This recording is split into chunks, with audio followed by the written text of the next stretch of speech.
The Island Under the Earth by Avram Davidson, 1969. Before we get started, I just want to comment on this cover. I think this is one of Leo and Diane Dillon's most beautiful covers. And because of the livery, the orange that matches it, I also have a very good, perhaps mint, copy of it. Unfortunately, in this review, this might be the best feature of the book.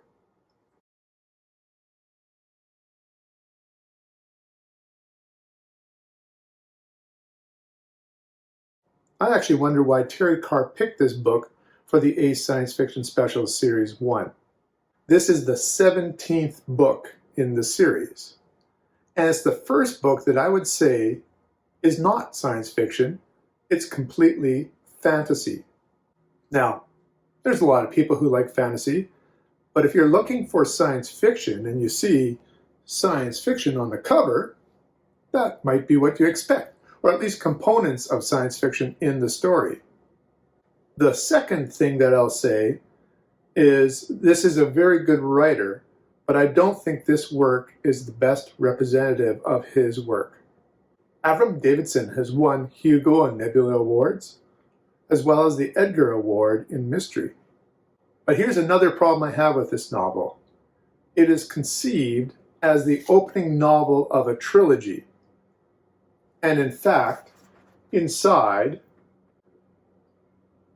we have the promise of 2 more novels. The Six-Limbed Folk and The Cap of Grace. I don't know if those novels were written, but neither of them were published.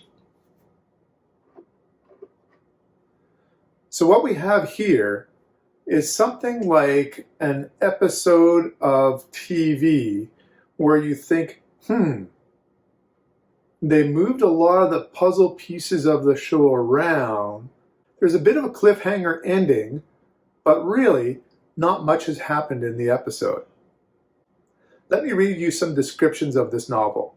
The Island of the Earth is a world of living legend, peopled by centaurs, golems, harpies, and primitive but shrewd humans.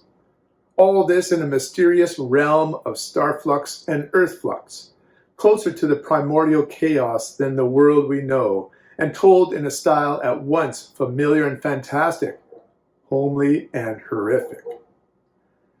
Now, I would agree that this is very much high fantasy. The realm is at stake here. And I think you can tell, with the name The Island Under the Earth, that there must be some connection to our Earth. There's a hint of it at the end of the novel, but as we already know, it goes no further. We have the first of a trilogy with no second and third novel. Another description. Earthy, hot-tempered Captain Stagg followed a simple man's quest. Tabnath Lowe, the trader, was driven by obsessions. The enigmatic augurs, Casgor and Gordicus, maneuvered toward secret ends. And around them, all the six-limbed folk massed in hatred and plotted barbaric vengeance. The six-limbed folks are centaurs. I was wondering about augurs. I know when someone says that it augurs well, that you're thinking that it predicts that something will go well. So I looked it up. An augur, as a noun, is one of a group of ancient Roman religious officials who foretold events by observing and interpreting signs and omens. And a second definition, a seer or prophet, or a soothsayer.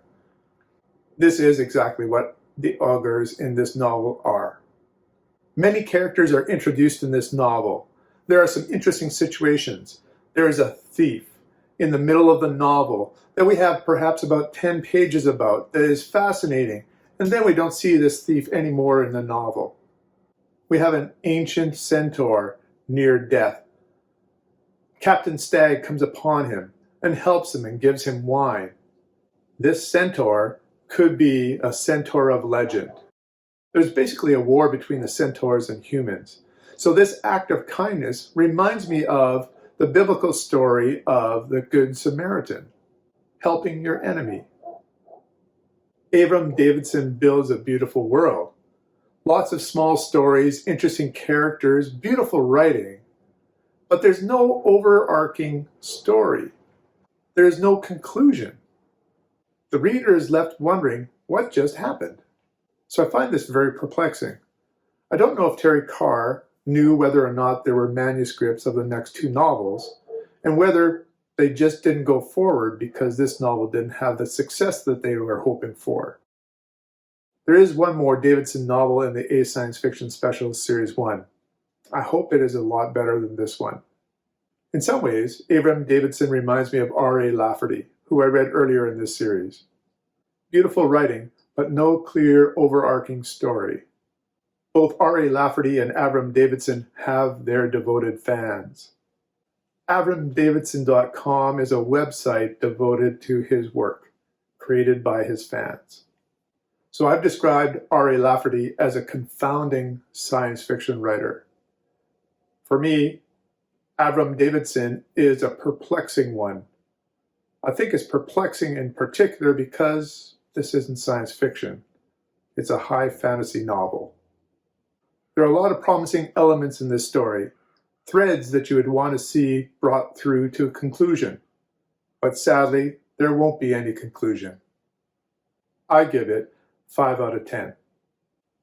Have you read Avram Davidson? What works did you like? Let me know in the comments. Until next time, keep reading.